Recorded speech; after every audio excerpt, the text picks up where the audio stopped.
જ્યાં દર્શક મિત્રો હું છું તુલસી ભીલ ખેંદા। તાજેતરની ઘટના જોવા માટે વિડિયોની અંદર તમારું સ્વાગત છે। મિત્રો જે તમે મારી બાજુના સાઈડમાં જે તમને સળગી રહ્યું દેખાય છે, આ સળગીને દેખતે આખે સળગીને ભસ્મ થઈ ગયું છે। મિત્રો આ શું સળગી રહ્યું છે અને આ કઈ રીતે આ સળગી ગયું તે તમને આ વિડિયોની અંદર હું સાચી તરીકે અને સારી તરીકે હું સમજાવવાનો છું। અને આ ઘટના છે 28 તારીખ 3 અને 2024 ના રોજ બપોરના 2 વાગ્યાની આસપાસ આ ઘટના બનેલ છે ડુંગર વિસ્તારની અંદર। પરંતુ આ શું સળગી રહ્યું અને આ કઈ રીતે સળગી ગયું તે આ વિડિયોની અંદર તમને હું સાચી તરીકે હું જણાવવાનો છું। તો તમારે ગમે તેટલું કામ હોય પણ તમે આ વિડિયોને તમે બિલકુલ ક્લિપ નહીં કરીશો, નહીતર તમારી સાથે પણ આવી ઘટના બની શકતી હશે। તો મિત્રો એના પહેલા તમારા તુલસી ભીલની YouTube ચેનલ ઉપર તમે નવા આવ્યા હોય તો ચેનલને સબસ્ક્રાઇબ કરી લેજો, તાથી મિક્સ કોન્ટેન્ટના વિડિયોની નોટિફિકેશન સૌથી પહેલા તમને જાણવા માટે મળી રહે। હું આવા ગુજરાતી ચોમાસાર તમામ ગુજરાતમાં હું પહોંચાડવાનું હું કોશિશ કરી રહ્યો છું। હું છું તુલસી ભીલ ખેંદા। મિત્રો આ વિડિયો વિશે હું તમને સમજાવી દઉં કે આ કઈ રીતે સળગી ગયો।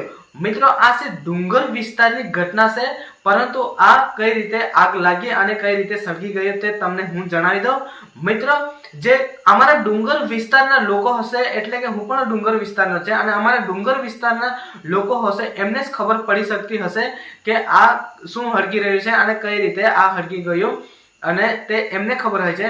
અને જે સિટીના લોકો હોય ને એમને ખબર નહીં હોય કે આ કઈ રીતે આ શું કરવા માટે મૂક્યો હોય, આ શું હળતો છે એમ સિટીના લોકોને ના ખબર પડી શકે। તેના માટે હું પૂરી સમજાવવાની હું કોશિશ કરી રહ્યો છું કે જે અમારા ડુંગર વિસ્તારમાં જે એ ખેતરની અંદર ખેતીવાડી જે ચોમાસામાં થતી હોય છે ત્યાં અથવા મકાઈ, કપાસ, તુવેરો એવું થતું હશે, અને તે પછી જ્યારે ઉનાળો હોય ત્યારે મકાઈના રાડા કાપીને પછી ત્યાં માંડવી કરીને ઉપર મૂકી દેતા હોય છે। જે તુવેરનો ભૂકો, દાણા કાઢી લઈને ભૂકો અને મકાઈના રાડા એ માંડવી કરીને ઉપર મૂકી દે છે। ત્યારે પછી નવી વાવેતર કરવા માટે જે જમીન પર જે કચરું પડ્યું હોય તે સાફ સફાઈ કરીને ઢગલી વાળીને ત્યાં સળગાવી દેતા હોય છે।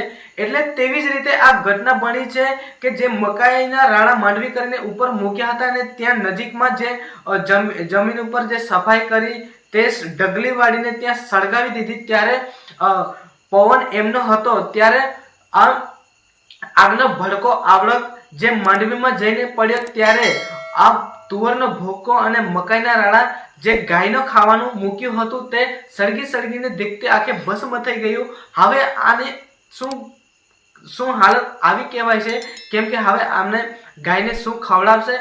એટલે આવો બનાવ ના બની શકે તેના માટે આપણે સાવધાન રહેવાનું હોય છે કે આવી ગમે તેવી સુકેલાઈ વસ્તુ હોય તે જગ્યા ઉપર આપણે ગમે તેવી દેતા નહીં બળીશું અને બીડી પીવા માટે માચીસ નહીં પાડીશું, નહીંતર આપણી સાથે પણ આવી ઘટના બની શકે છે। જે કાઠિયાવાડની અંદર જે પેલા કેવા તમે ઘઉં બળી ગયા હતા એ સોશિયલ મીડિયાની અંદર તમે ઘણા બધા વિડીયો જોયા હશે, પરંતુ મારી જેવી રીતે તમને કોઈ આ ગુજરાતી ચોમાસા કોઈ જણાવતું નહીં હોય। એના માટે હું ગુજરાતી ચોમાસા પૂરે ગુજરાતમાં હું પહોંચાડવાનો કોશિશ કરી રહી છું। તો બસ આજના વિડીયોમાં આટલું છે અને મળીએ કાલે કોઈક એવા નવા વિડીયો સાથે। જય હિન્દ, જય ભારત, મળીએ કાલે નવા વિડીયો સાથે।